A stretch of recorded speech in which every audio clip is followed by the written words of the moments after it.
Познатата и омилена детска лектира втората смена од Велко Неделковски доби и своја представа. Во Кичево синоќа пред најмладите кичевчани беше одржана премиерата на детската представа втората смена во режија на Михајло Петрески, а во изведба на актери од аматерскиот театар при Националната установа Центар за култура Кочо Рацин од Кичево. Представата интензивно се работеше од февруари оваа година. Се одлучивме за оваа детска представа затоа што таа е лектира и ми е наменета како задолжителна лектира во 6 оделение.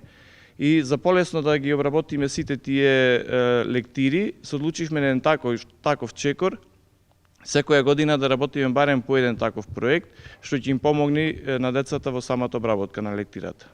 Поголемиот број од децата актери се од 6, 7, 8 и 9 одделение од основните училишта од Кичево, неколку од средното училиште, како и повозрасни актери.